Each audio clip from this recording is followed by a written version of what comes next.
No one had driven this way in a long time, but I saw a few hoof prints.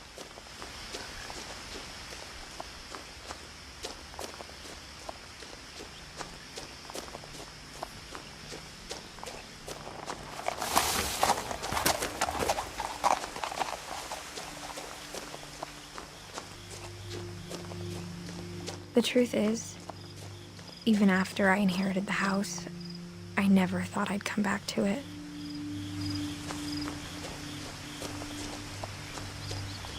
But now I had questions about my family that only the house knew the answers to.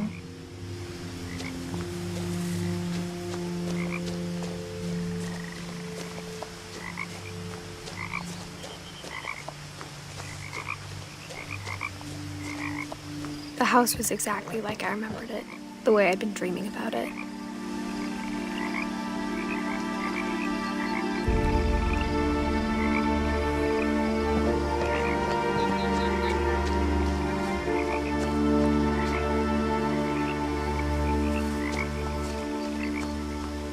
As a child, the house made me uncomfortable in a way I couldn't put into words.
Now, as a 17-year-old, I knew exactly what those words were.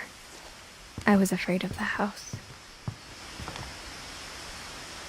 I hoped the key might unlock the front door. It didn't. Looking in, I felt like the house itself had been waiting for me.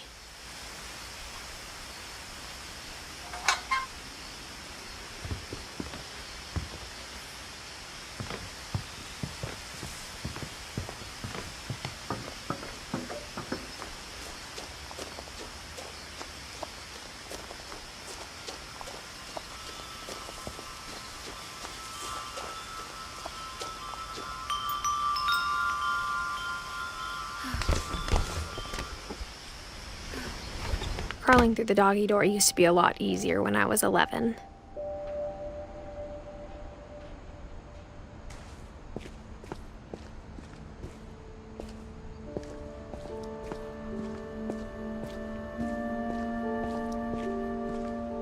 The power had been turned off the night we left. For the first time in years,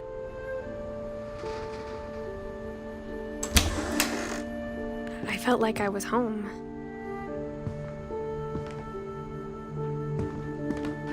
But instead of a family, there were just memories of one.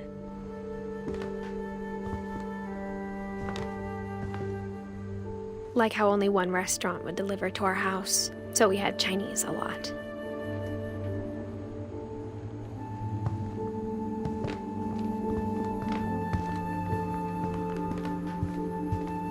The table was still a wreck from the night we left. It was like a bomb had gone off, killing everyone but sparing the furniture.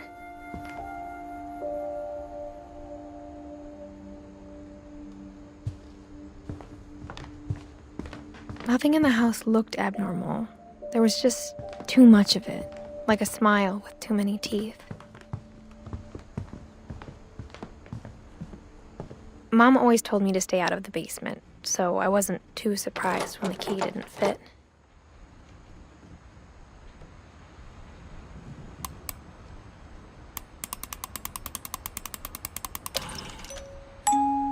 Great-Grandpa Sven built a music box for Barbara, along with the rest of the house.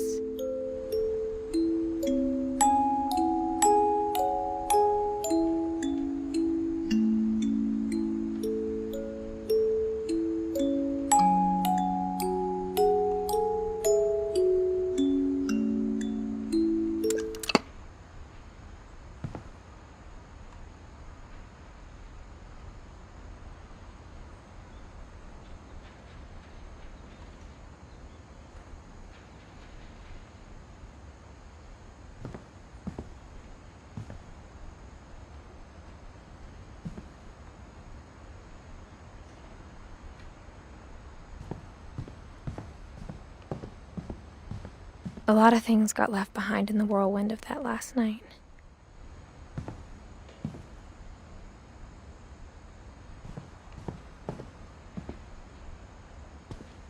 After Milton disappeared, Mom sealed up all the bedrooms.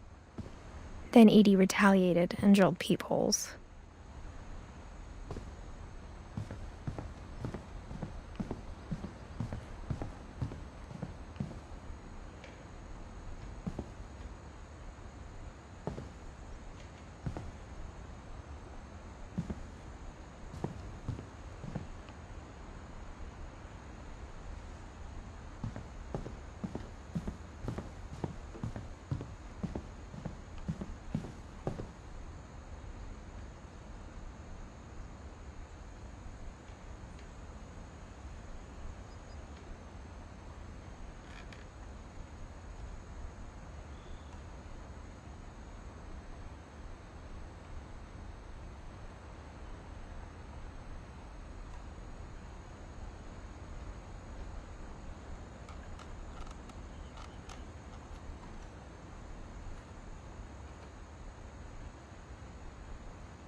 Edie's father, Odin, built the original house.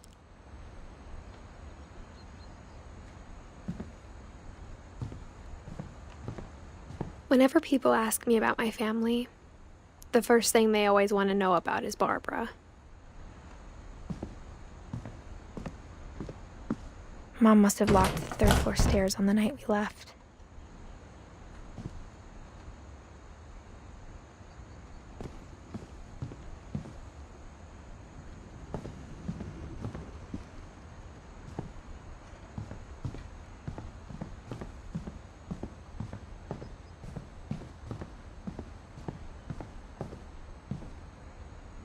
I spent a lot of time playing in Great Uncle Walter's room. I think my mom sometimes regretted not sealing it up.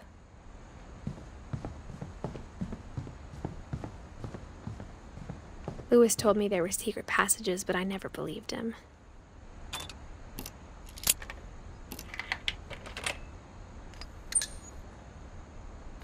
Turns out, my mom was really good at keeping secrets.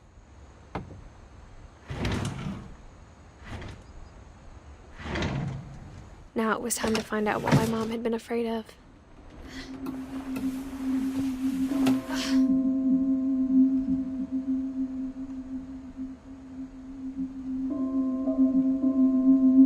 From the paintings on the wall, it was clear my brother Milton had been here before me. Reading this, maybe it sounds like I had a plan, but I had no idea what was behind that door.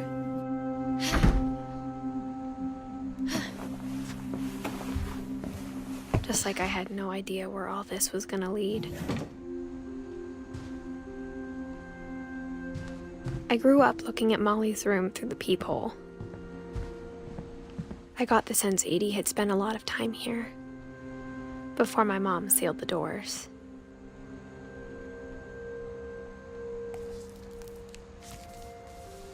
December 13th, 1947. Dear Diary, I'll be gone soon, but I wanted to tell somebody about what's gonna happen. It started when Mom sent me to bed without dinner. I woke up and I was starving, so I looked around for something to eat. The gerbil food was dry, but I didn't mind it.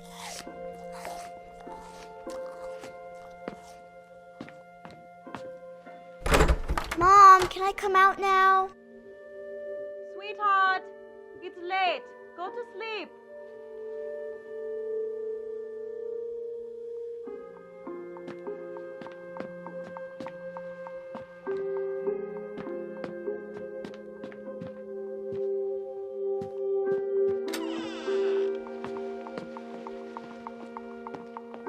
I ate a lot of things that night.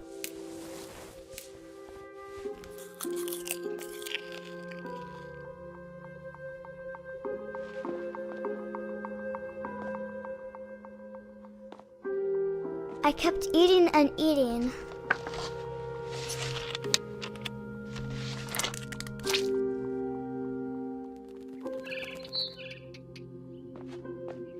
Then I heard chirping outside my window. It was a barn swallow going back to her nest. I reached out for her.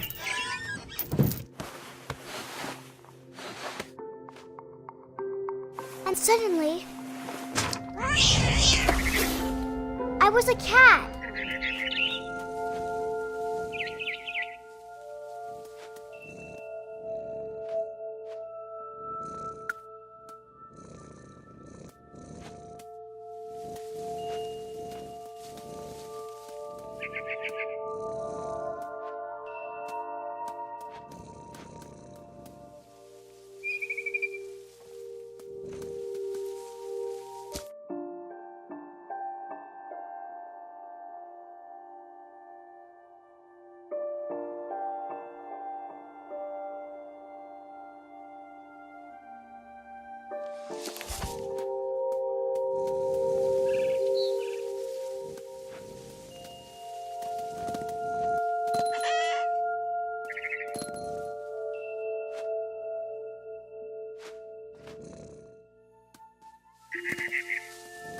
I tried to be quiet, but the bird was really scared.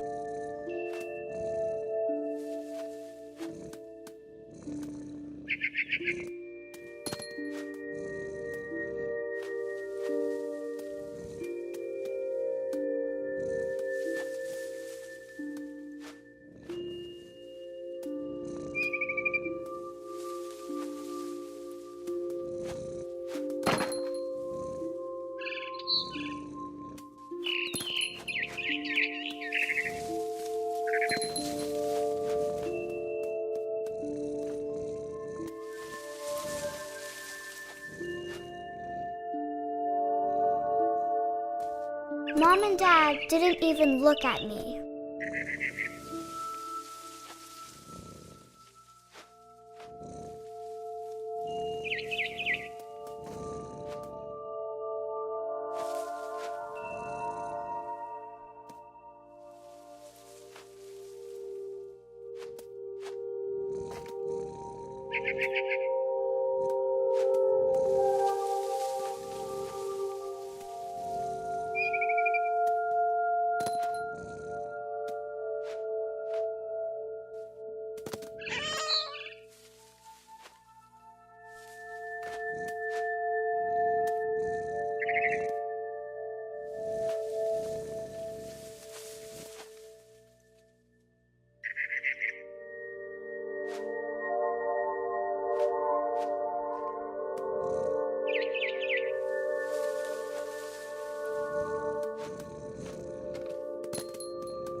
I jumped and I almost got her.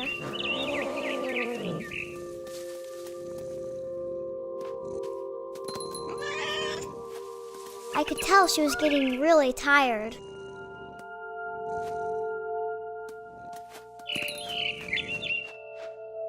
Now I was up in the big tree. I promised Dad I wouldn't climb it anymore. All I cared about was eating that mama bird.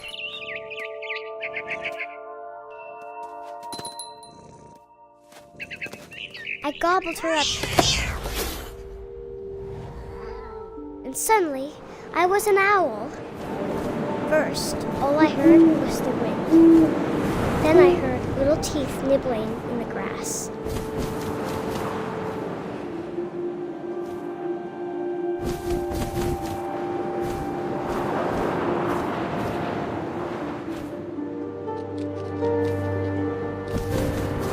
Rabbits.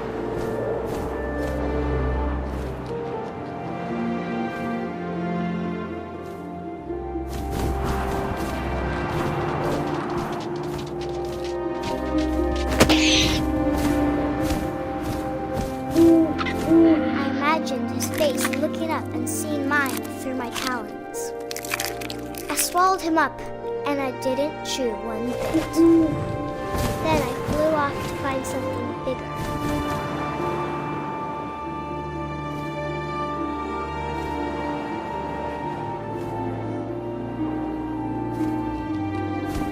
A mama rabbit.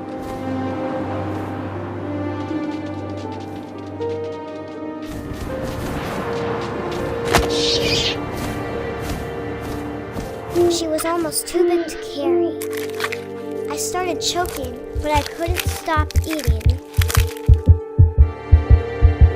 And suddenly, I was a shark.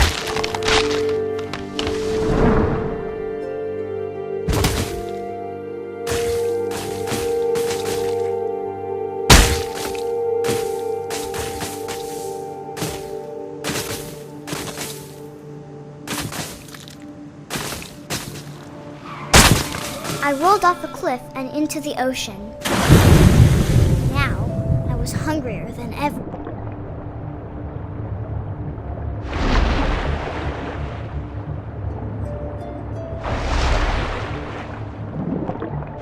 I wanted fat, juicy seals. I tore off her flipper, and it tasted really good.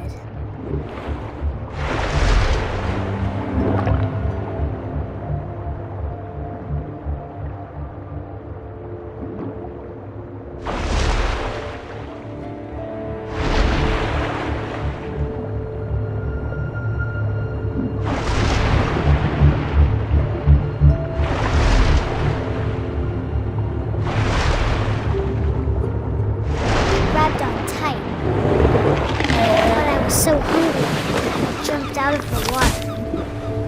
When I opened my eyes, everything had changed.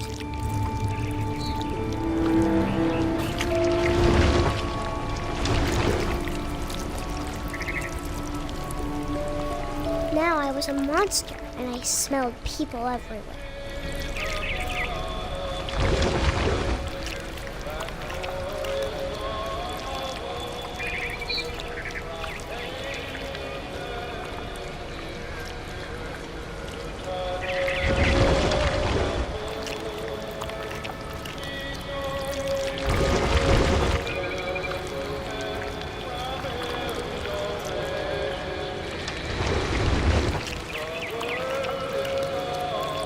I was big, but I moved real quiet.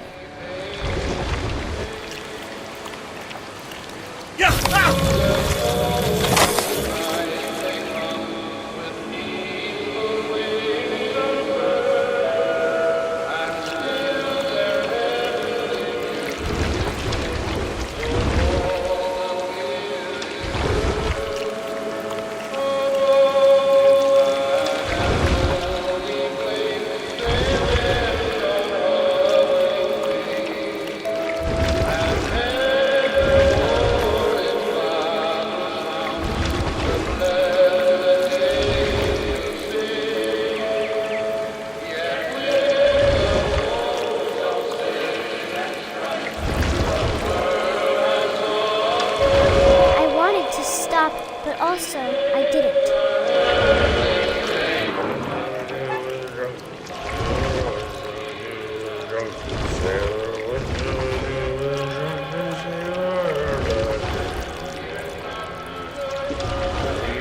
Belly with a rust. Belly with a rust. Belly with a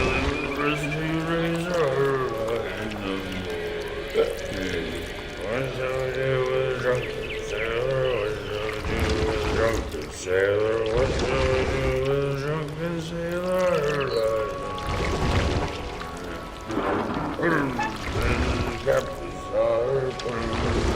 After the last passenger, I was still hungry. And to cross the water, I smelled something new. Something I had to have, so I swam towards it.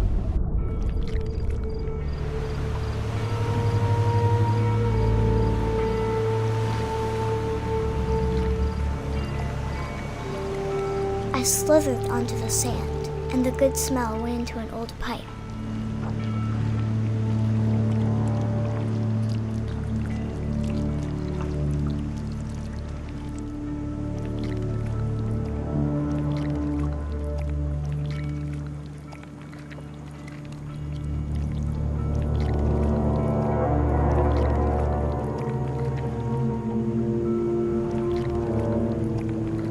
got closer and closer.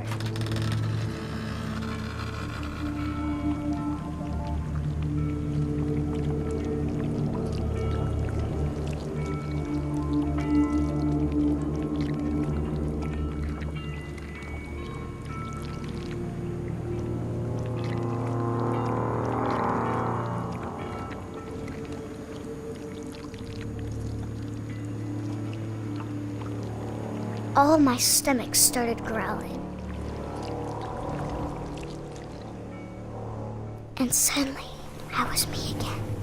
I held my breath for a long time, but I couldn't hear anything. I think it's waiting for me to fall asleep. But it's not going to wait much longer. It needs to feed, and we both know I will be delicious.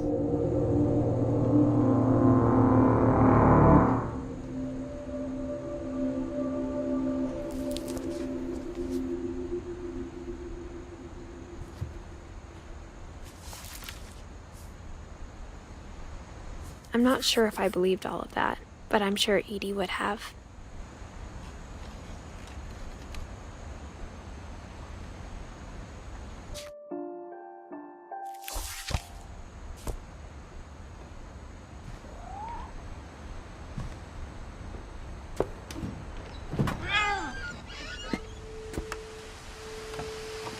This will be obvious later, but my mom never told me any of these stories. Edie would have, but Mom didn't like bringing up the past. Though, when we adopted a stray kitten, she was the one who named it Molly. I spent a lot of time in Great-Grandma Edie's room.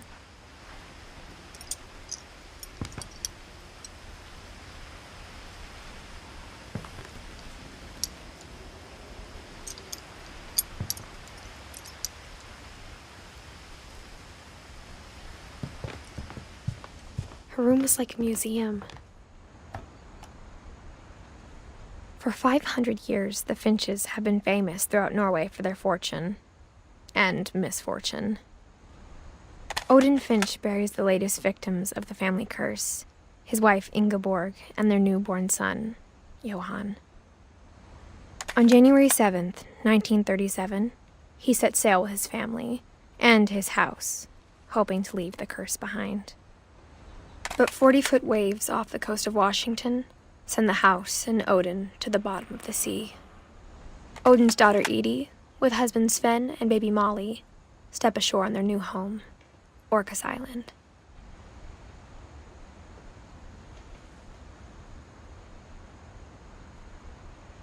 Odin Finch is the first to be buried in the new family cemetery. His daughter Edie is already dreaming of a new Finch house.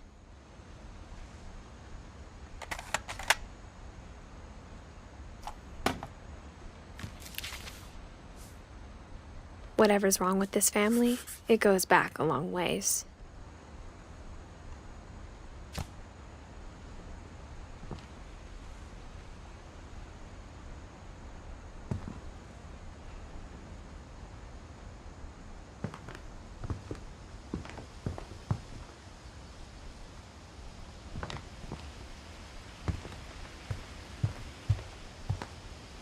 When Edie told people Sven was killed by a dragon, she could also have said he was building a dragon-shaped slide that collapsed.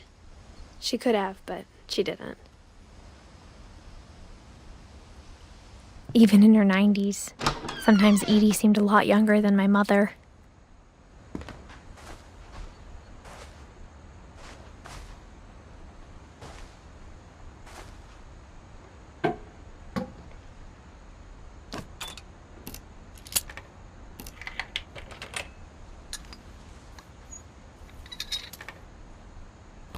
There's a secret in this bathroom. It's in the last place you would look. It isn't in the cupboard. It's hidden in this book.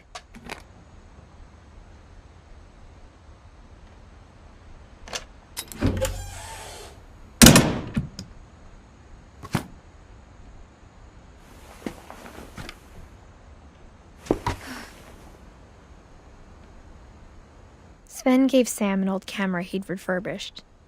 He never put it down.